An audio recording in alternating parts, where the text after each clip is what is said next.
with a 64 present. A Playguide and video review. Sit back and enjoy the show.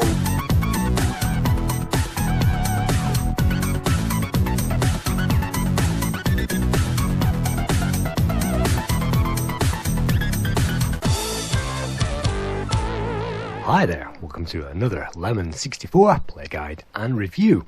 In this episode we'll be taking a look at Creatures 2, developed by John and Steve Rowlands, otherwise known as Apex Computer Productions, and released by Thalamus in 1992.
Creatures 2 was the follow-up to 1990's Creatures, released on the Commodore 64, and you may notice that we are not using tips for this playthrough. We are actually using a cartridge which was released on the internet.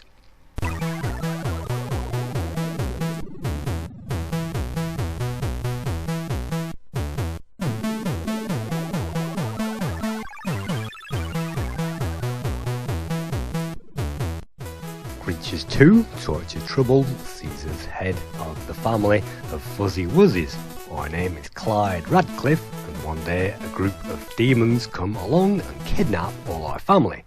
It's our job to rescue those in a series of levels, and when we press fire, it introduces the player to the first torture screen, known as pressed for time.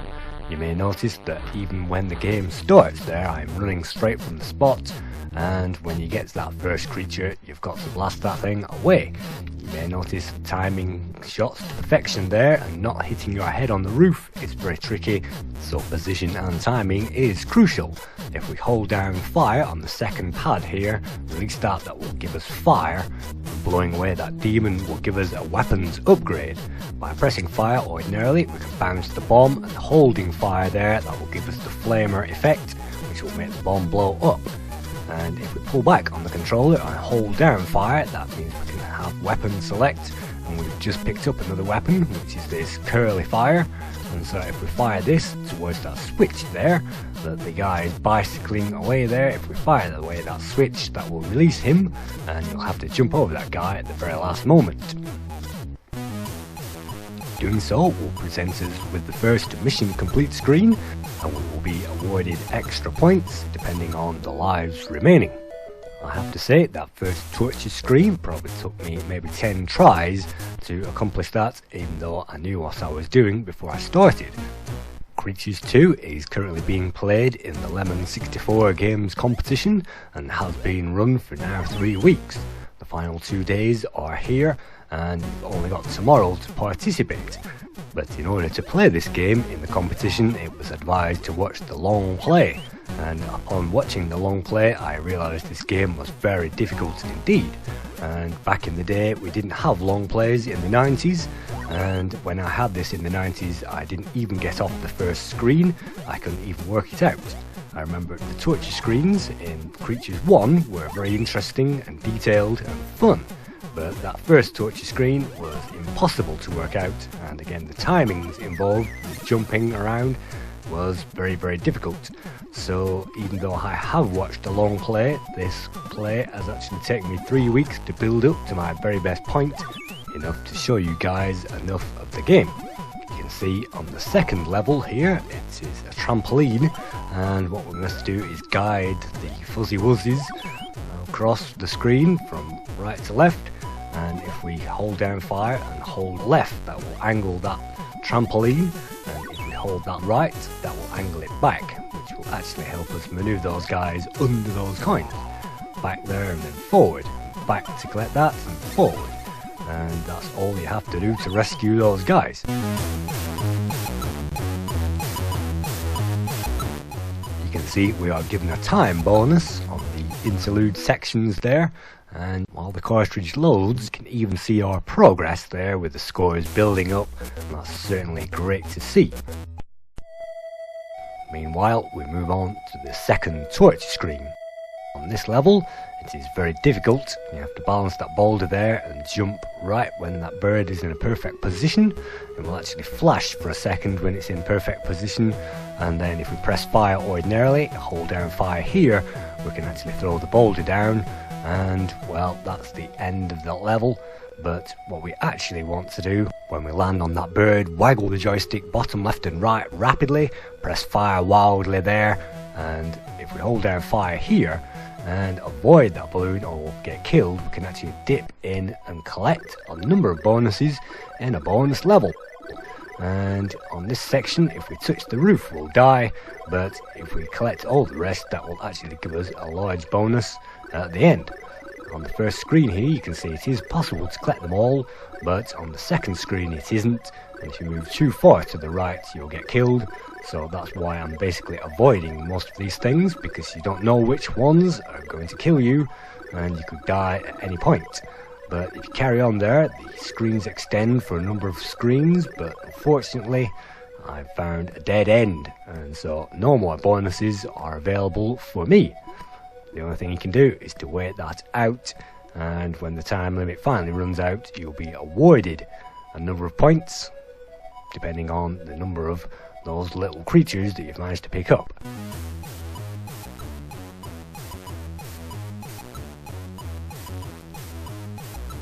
And also a bonus for our lives there. But returning to the actual play, I didn't manage to find the bonus screen. You have to be very quick to get in through the machine when the boulder hits the demon, and that was not very easy at all. So let's move on, and here we go. This is yet another interlude. There are many interludes in this game, and we will play torture screens followed by interludes followed by other levels that we shall see later on.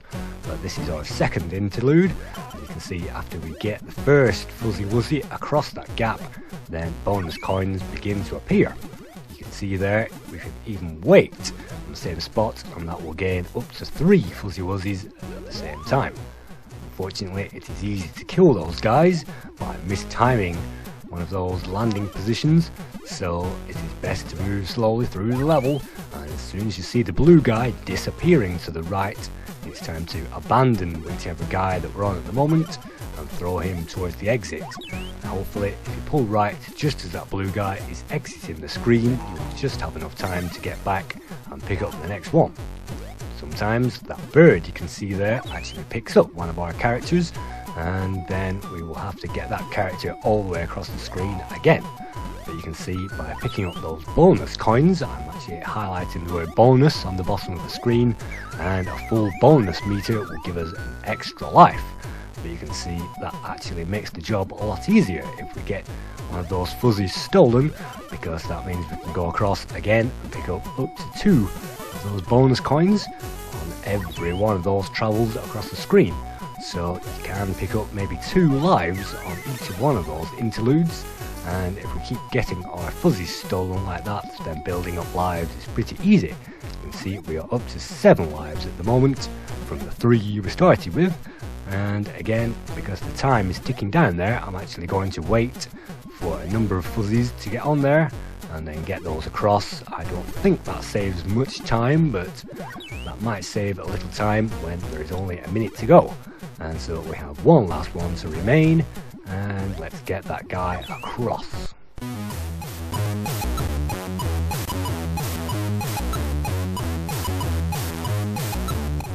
again we get a time bonus there for the number of seconds remaining, times 10, and that will all build up to the intermittent score table you can see there, which is again very nice to see those scores piling up.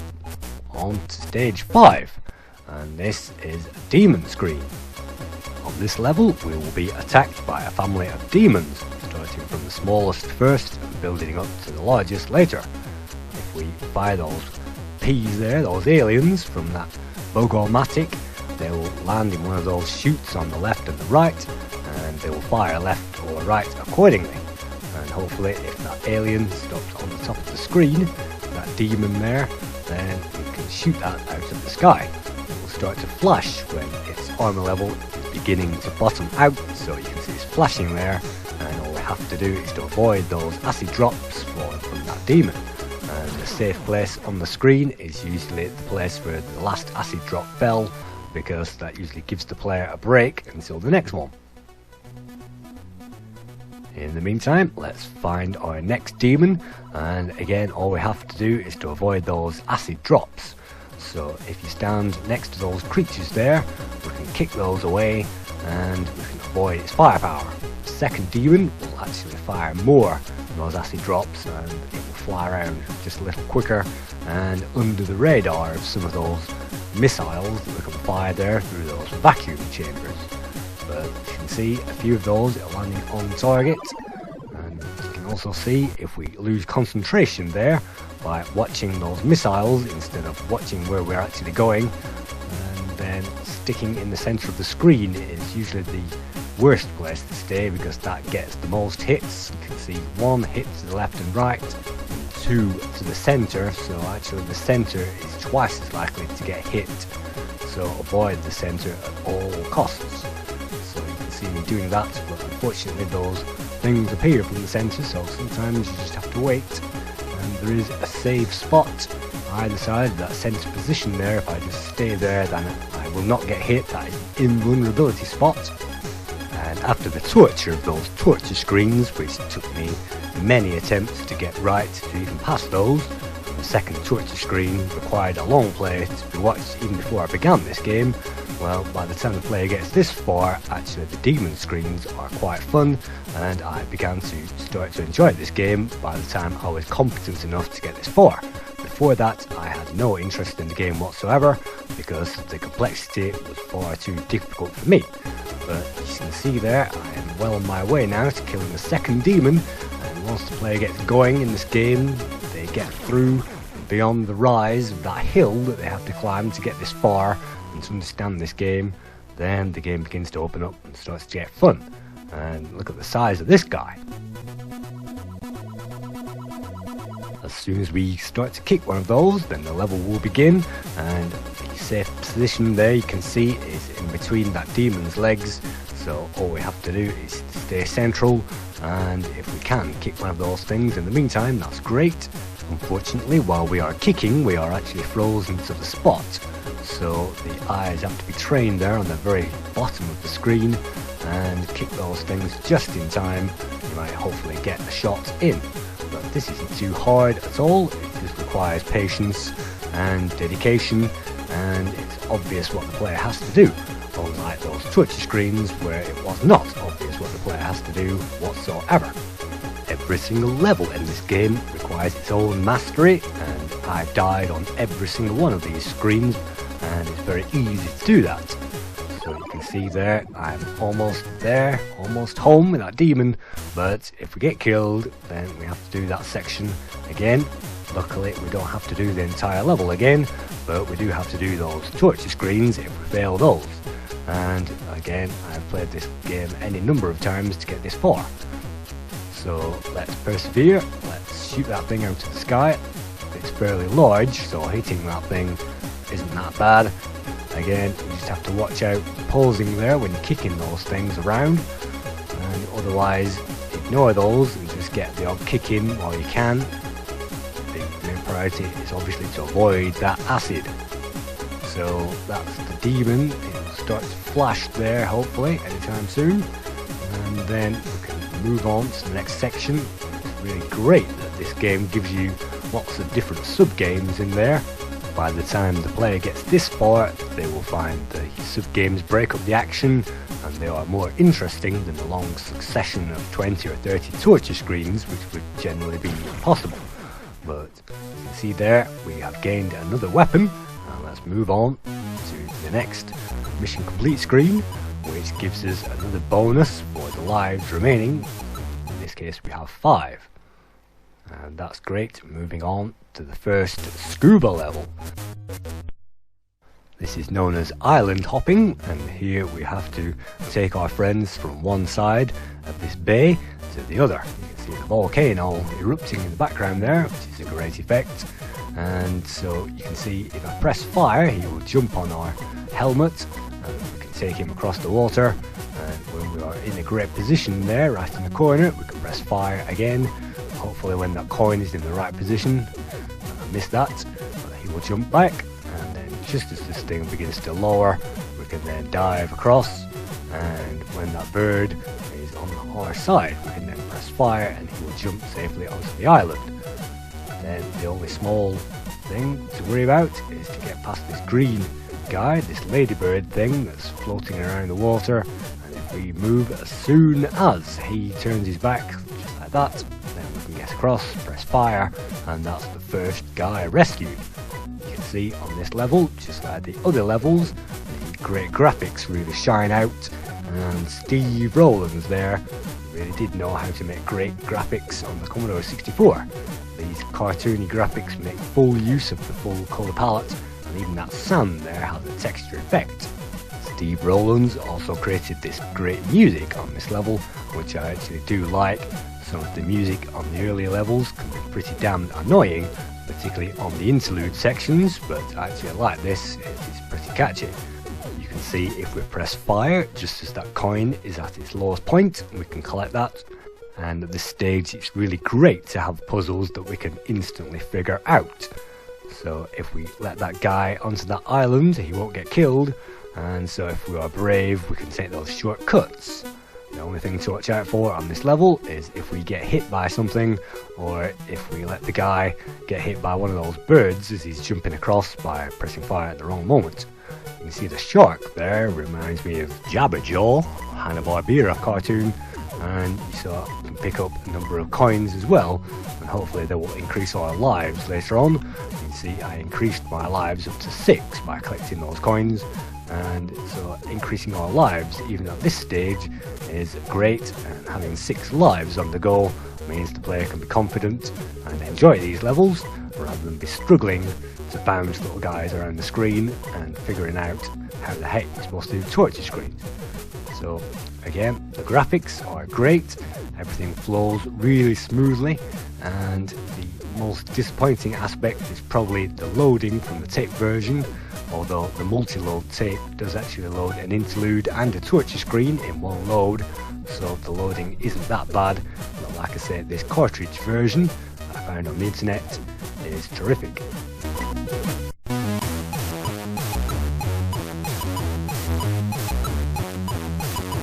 There are 17 levels in the game, and after the first 6 we move from Island 1 to Island 2. Island 2 opens with another torture screen. This is Acid Antics. From here we must jump over that alien before we even start the level and shoot that frog into the water. So all we need to do is to keep an eye on the bald alien down below there, and it will give us a certain amount of time to shoot the blob before the bald alien looks at us, winks, and he basically kicks one of our friends onto the raft below. When we move on the top of the screen, the guy on the raft will actually mirror our position, so we have to move along there and kill that blob, and it will give us a certain time, and then we'll have to retreat and backtrack, and then you'll notice the guy on the raft, when we stand on this block, that gives us the perfect position to catch our friends, and as soon as that is caught, we can then run out and try to get this guy. If we hold down fire, of course, we can launch the fire at that guy, and it's great to have both weapon systems from the original creatures in this sequel. The hardest part of this level is jumping over actually the guys at the top, and you have to be pretty close to those. If you are too far away, you'll crash into those, so it helps to take a run up, and it can take quite a few hits to kill this. What I call the blob there, this creature, this demon, and what we have to do is to kill that thing, and it's not obvious that the player has to return to that spot every time they finish shooting that blob, but after a while observing this level, then that mechanic becomes second nature. Let's hold down fire again and try and flame that thing away, and very lucky there actually, because the creature on the top turns very quickly. Unfortunately we cannot shoot that alien on the top. No, that demon cannot be shot, and most of the things on this screen cannot be shot. The only thing which can be shot is that yellow thing which is bobbing up and down there. So let's try and shoot that, and hopefully that should be getting down there, that should be getting towards it. Luckily we don't have a time limit on any of these levels. We only have a time limit on the interlude section and on the scuba section, and the rest you can virtually take your time and play at your leisure. So still we have not got rid of that creature, and it's not obvious that that's what we're meant to do at the beginning, because that creature takes quite some hits and it takes a very long time to get rid of that. So all you can do is keep doing that and hope and pray that you're actually doing the right thing. If you don't have the opportunities to see a play guide, then you might be completely lost at this point. But trial and error means that we have got to that spot, and before we can even pick that bonus item up, that weapons upgrade will actually return just in time to save another one of our friends. When we collect this will actually give us a downward shoot, and again it isn't obvious, but we can actually bash through by repeatedly hitting that thing. We can bash through and we can stand on that spot, and this means that we can be in the right place to save our friend. Let's take a look at the frog there on the left. If we jump down, the frog can now collect that boulder, and by jumping to the top of the screen, that boulder will now be ours. And how is the player supposed to figure that out? Well, that's possible, and if you select the right weapon from all these weapons, then you can use that to move the boulder, and then you can use the weapon of your own choice to throw the boulder onto this guy's head. And yes, there is another secret bonus room. If we exit that, we can get to another bonus room and collect all these things. But again, if we collect the wrong one or touch the wrong thing by mistake, then that's our bonus level over, and that's a pity because it looks like those bonus levels are incomplete. Maybe if we touch one of those things, that will remove our opportunity by some other means, but to me, if there are bonuses in that bonus room, it should be possible to collect them all. If it isn't, then maybe this game is bugged, I'm not quite sure. But here we are again, this is our third interlude. You can see the graphics now as we move into this cave, and I speed this footage up. You can see the interludes do not change from level to level, except for the number of guys that we have to rescue. And this one, we've got under 9 to save now, we've still got 2 minutes to do it. So if one of those fuzzy wuzzies gets picked up by the bird twice, or if we kill one of those things twice, then that will mean we have run out of time to complete the entire level. If we pick up more than 2 coins, then that will mean we've no time left to get that guy across, and the next one will drop, and so somewhere along the line something is going to die. Luckily we can pick up 2 lives on these bonus screens, so if we do pick up those 2 lives and we happen to die once, it means we can continue ad infinitum. Yes, we can die, pick up a life, die, pick up another life, and then die, because the time will be reset every single time, and we only have 7 to find now, because that will be reset having gone through a save checkpoint. So we only have 7 to find, and if we pick up another 2 tokens, yes, we gain another life. So we can continue ad infinitum and milk these levels to death if we should choose to do so. But let's not do that. Let's just get that 7 lives, which we shall certainly need on the next level. And let's just fast forward and save the last few.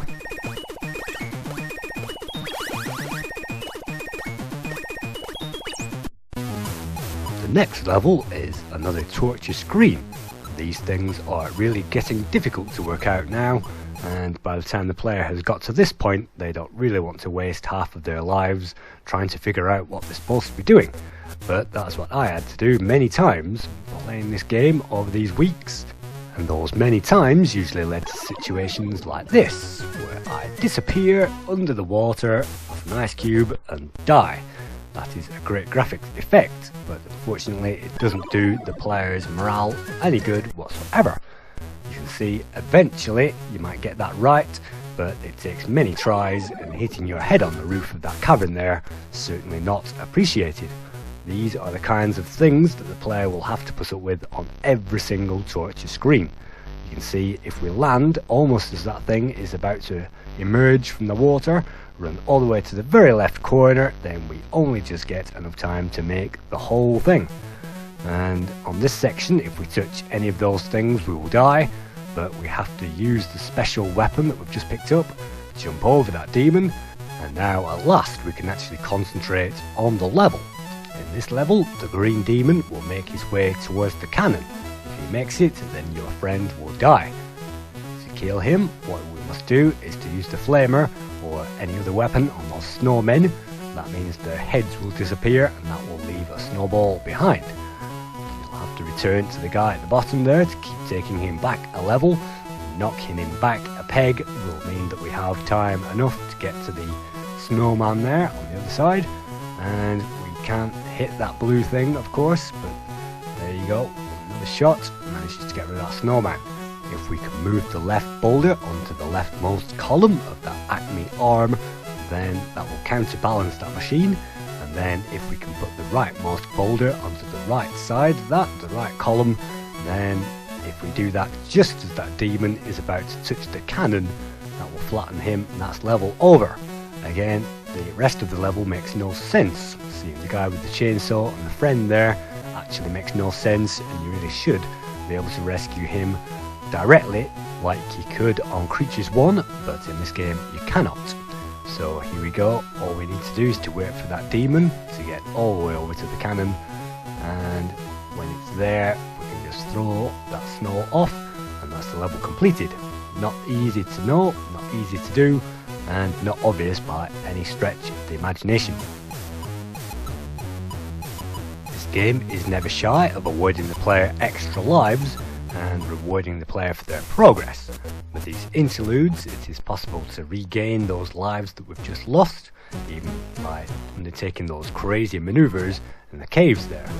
Again, this level did take me quite some time to figure out, and we can tap the controller left and right, and that will march a few steps under that thing, so we don't have to match that perfectly. We can hold that thing and that will move in stages across the screen, which makes that job a lot easier. But it is possible to move too quickly for that fuzzy and you'll miss him, and it is possible to go too far on the right hand side and you'll miss him. So it is possible to make mistakes, and angling that thing at the very last moment is easy. You can see a tremendous snow effect there in the background, and that's probably one of the best snow effects I've ever seen on a Commodore 64 game. It ranks up there just as good as on Lotus 2 for the Amiga. But what can you say there, the graphics are amazing, even trees in the background there fade away into the shadows, and the huge sprites disappear into the clouds, and the general atmosphere and presentation of this game is terrific. Unfortunately, it has to be said that there are too many things to annoy the player, and getting used to these controls is one of them, and unfortunately sometimes the game can be quite annoying when you really don't want it to be. But luckily the game, by the time you get to this stage, is fairly easy, so the player really does feel like they are making progress now, and they get further with every single try.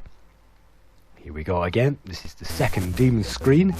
There are 3 islands in the game, and this level perhaps makes the central point between the whole lot. And even at this stage, it's very easy to get killed there, because now those things really do start dropping acid, and you might notice that there are still safe spots. If we hold all the way over to the left or hold the way over to the right, then those acid won't reach us, and so let's try that tactic. So if you can't defeat that thing head on, you can always stand in those safe zones and hold that thing over the other side of the screen. Run in there and take a few pot shots. So sometimes time can be used to your advantage. This saves you wasting lives. A little background about this game. It was developed by John and Steve Rowlands, who both formed a team known as Apex Computer Productions. It was published by Thalamus, and John and Steve began working with Thalamus on Retrograde in 1989 for the Commodore 64. They then moved on to Creatures in 1990, and of course Mayhem in Monsterland appeared in 1993. Thalamus are probably most famous for their shoot-em-ups on the Commodore 64, like Delta, Sanction and Hunter's Moon. They also published Army Light and Retrograde, and shooters such as Hawkeye, which we've seen already, and great games such as Summer Camp and of course the Creatures series. So Thalamus, certainly great on the Commodore 64, and there are very few bad Thalamus games, and as far as I know the production standards were always high for that company. Unfortunately this was their last release, and Thalamus closed their doors literally weeks after releasing this game, and unfortunately that meant the cancellation of the Amiga version, which was no bad thing because the Creatures 1 on the Amiga was really bad. But Creatures 2 really does take a long time to get into. As I say, back in the day I couldn't even get off the first screen and I gave it all up as a bad job. And if you spent money on this game and felt like that, then you would have felt ripped off. You wouldn't have experienced these great levels later on, and it really does take dedicated play and an atom-bending mind to understand this game, and even if you do know what you have to do, then you still have to be perfect, you can't slip up, so the player will always have to be on their toes. I remember trying to learn this. I was basically swearing my head off trying to get to master this game, and I hated this game for the longest time. If it hadn't have come up in the competition, I would never have played this, and I would never have got to appreciate the fun of these later levels. And you can see me battling away there. Yes, this is actually quite fun, because I know that I'm going to survive this, and it gives the player a fighting chance, unlike the other torture screens, which are just torture. So this is a game of two halves. The first half, the first few screens are torture, and the last few screens are absolute torture, and yet these middle few screens are actually quite fun. So again, it's a shame that most players actually got frustrated with this game and they never got this far, but I hope I can show you that it's not so bad after all. Perhaps another drawback is the amount of time that it will take the player to complete this game. This playthrough actually took me 45 minutes to get through half of the game, so the dedicated player could play this for maybe an hour. You can see taking my time to get rid of these things really makes life difficult, and if we are relying on safe spots there, like the right hand side of the screen so that we cannot get hit no matter what, then that means the game takes even longer. And if you've ever wondered how easy it is to create a massive demon on screen the size of a huge owl, I can tell you it is not easy at all. That sprite was made up of maybe 3 or 4 sprites all stuck together to get sprites so large on a Commodore 64 screen, and the hidden depths of these programmers really did know how to squeeze the last few ounces out of that 64K. You can see the backgrounds are always really fun, and even the colour scheme has been put to great use. Even the boulders on the floor there are greatly shaded, and when the owl there starts flashing, that will create a very neat colour cycling effect. Even the acid drops are colour cycling there. So graphical treats for the Commodore 64 just after its heyday, basically as the Commodore 64 was falling out of fashion in 1992 as the 16-bit consoles came along to steal away the market. And this game has been coded with console market controls in mind, and this was supposed to have NES playability on the Commodore 64. I think they have gone somewhere to playtest this game, and it is smooth, but I don't think it's NES quality or console quality, simply because those touch screens are so hard to master. The thing about NES games was they were so easy it was a joke, and it was so easy that even kids of 5-year-olds could work this game out, but I don't think kids of 17 could work this game out particularly, and so unfortunately I've had to rely on those long plays to get this far, but I haven't told you the fact that this is as far as I've ever got in this game. In fact, before this playthrough I only ever got as far as Torture Screen 4, and I died on Torture Screen 4 straight away, so this is actually uncharted territory for me. And so we find ourselves on the second scuba mission. There are 3 scuba missions in the game, and like the first one, which was an absolute joy, this one is very difficult indeed. We have to get that guy floating there, and if we can pick him up and rescue him just in time, then we can save that guy. If we mess around trying to find that coin, well, he'll die, and so will we. It isn't obvious that the player has to press fire, but upon doing so they can't hit that bird because, well, that'll swoop down and kill us. So look at this, the timing on this level is ridiculous.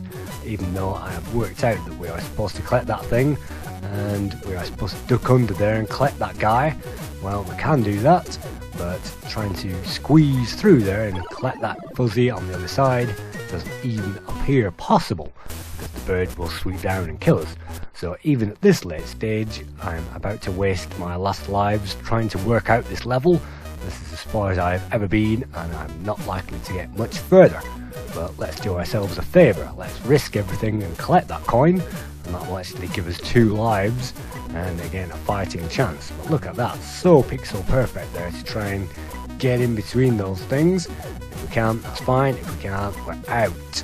So that's the game, and again, the graphics, the sound, the playability I absolutely adore on this level, but the frustration of trying to get through these things and avoiding everything without being hit, which was actually very fun on the first scuba level, now turns into disaster. And again, even if we get that thing on the island, it's not obvious that, well, we can't even get that thing up there on the island before the bird gets to that island, because the bird will just touch that guy and he's out. So I've no idea how to complete this level, and again, this is probably how far I'm ever going to get. Taking a look at the scores, the current score on the Lemon64 website is 8.6, that's 86%. Commodore Formats gave this 90%, Commodore Force gave it 94%, and Zap gave it a mega 97%, and a Sizzler in February 1992. 97% there, they said the hookability of this game warranted 97% on its own. I don't think the hookability of this game rates any more than 30% for the first levels, until you get over that cliff, and then you find the game really opens out and really becomes fun. But it's a game of 2 halves, and if you are on the wrong side of those halves, then you'll have a difficult time. You can see the tremendous graphics of the Commodore 64, the tremendous sound, and the incredibly smooth scrolling presentation is terrific. And if you like the cartoon action genre, then maybe you could check this game out. It's not for beginners, and it will take time and dedication to play, which I feel is a shame. Though Creatures 1 was difficult enough, and although I probably won't be doing a Playguide to Creatures 1, that was definitely a difficult game, and I guess that could do with a Playguide on its own. Halfway through that game it became impossible as well, so that's precisely how I feel about Creatures 2. So thank you once again for viewing an impromptu Playguide and review. Hope to see you again for another Commodore 64 game soon. Thank you.